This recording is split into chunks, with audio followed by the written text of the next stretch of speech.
The Sarah Palin Chronicles. Sarah Palin's surprise. A political bombshell. Is her life in politics over or getting a jump start? Is she done with politics? Is the political world done with her? Only dead fish go with the flow. The latest entry in Sapphire's political dictionary from Sarah Palin on Friday.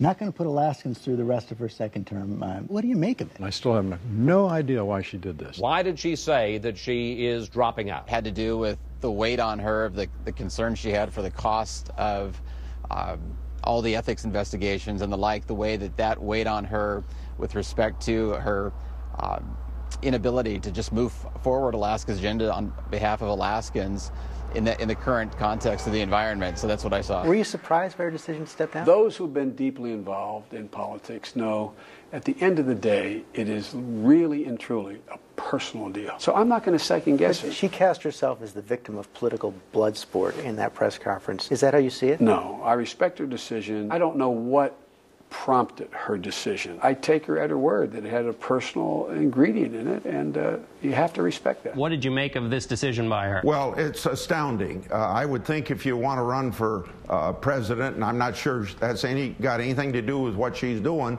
that the forum of a governorship would be a better forum than just being a private citizen. I have no insight into why she did it. The one that rings most hollow is she doesn't want to put Alaska through the terror of having a lame duck governor. She made a contract with them to serve out her term, and she said, in her own words, she now is a quitter. Friday was a disaster for her, both in the sense that she was very incoherent in articulating what it is, why she was quitting, and what she wanted to do with it. You don't call a press conference that creates questions. You call one to resolve them. You call press conferences to answer questions, not to basically raise questions. Is there a plausible comeback strategy here? I don't think so. I just don't see that this is the beginning of a political comeback for her in that rambling and incoherent press conference. No.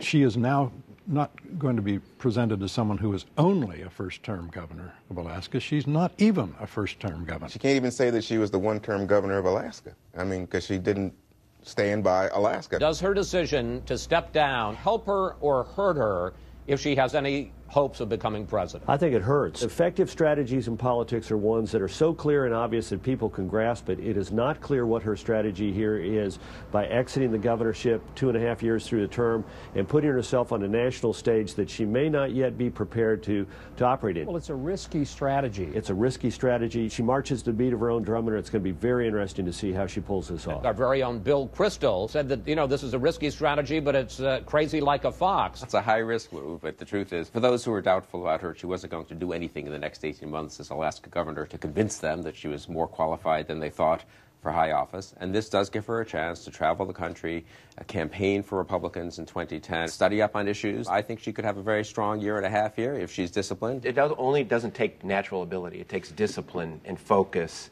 And she doesn't have that all. Part of what you say as leaders are that you're supposed to be the adult in the room. You're supposed to concentrate on governing. Barack Obama ran for the Senate in 2004, was elected to the Senate, and the moment he was sworn in, began running for president of the United States. He had no Senate leadership record to speak of. He didn't spend much time in the Senate. Everyone said, ooh, he can't compete with these people with these long records, and what's he ever done? And Republicans like me, he's a community organizer, come on, a one-term senator.